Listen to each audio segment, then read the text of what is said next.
Hi everyone, my name is Nicholas Ryan, and in this opportunity I'm going to show you something cool. So in this activity we're going to make an ice cream without a freezer, and it is something new. I never tried before. I'm so excited about it. And in order to do all of this, there are several things that we need to prepare first, and one of them is the ice cube that is going to replace the freezer. So in this activity I'm going to use 300 grams of ice cube, and then we have the ice cream powder. As you can see here, ice cream powder. And then we have a bowl of milk.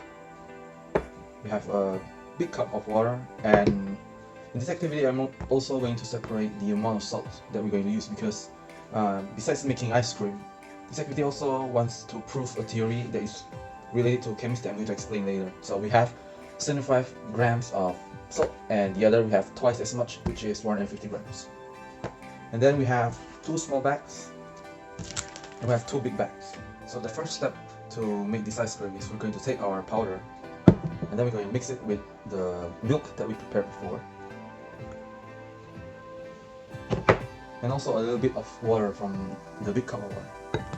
It's not too much until it fills the whole bowl. And then we're going to mix it using a spoon.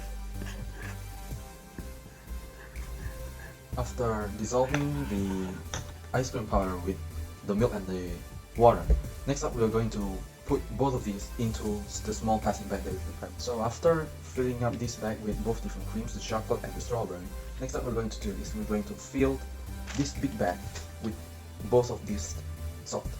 And for this activity, we're going to use 150 grams for the strawberry and 75 grams for the chocolate.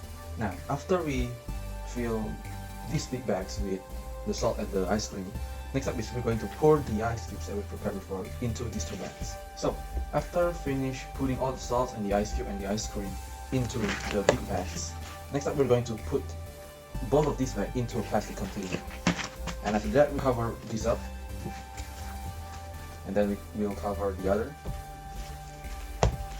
And we're going to shake both of these big plastic bags containing all the ingredients thoroughly for another 5 minutes. So here is the result from the 1 minute of shaking, and as you can see here, the strawberry ice cream is more solid than the chocolate ice cream, because when I shake it, it doesn't change its form. And when you see this chocolate ice cream, it's still a bit watery, although there is a solid state inside. So from this experiment, what can we prove is the principle of colligative, because it is stated that when we put more solute in a solvent, we will lower down its melting point. So now I'm going to explain how can we find the changes in melting point of the water which is happening in both strawberry and chocolate ice cream. So in this activity, we use 150 grams of salt for the strawberry and 75 grams of salt for the chocolate, and for the solvent we use 0.3 kilograms. And first you need to know how to find the mole and the molality. So we can get mole by simply dividing mass and the molar mass, and which in this case the molar mass of salt is 58. And then for the molality we can get by inputting the result of the mole that we will get later divided by the mass of the solvent.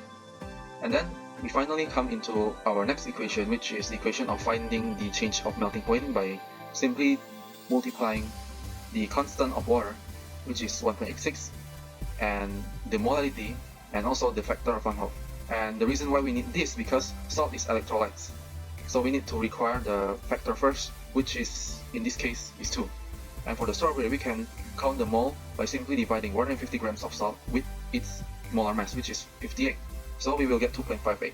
And then this number we will input into the formula of molality divided by its solvent, which in this case is water, and it is 0.3, and we will get 8.6. So this 8.6, we're going to input this again into the equation of melting point.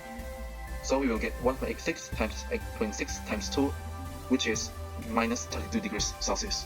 And then for the chocolate, it works in the same way. So first we find the mole, and then we get 1.26, and then we find the molality, we get 4.3, and then we find the changes in melting point, which is 1.86 times 4.3 times 2, and we will get minus 16 degrees. So this is how we find the result. And as you can see here, the result of strawberry is lower compared to the chocolate. It will have lower temperature and it will freeze faster. So that is all for today. Thank you for your attention.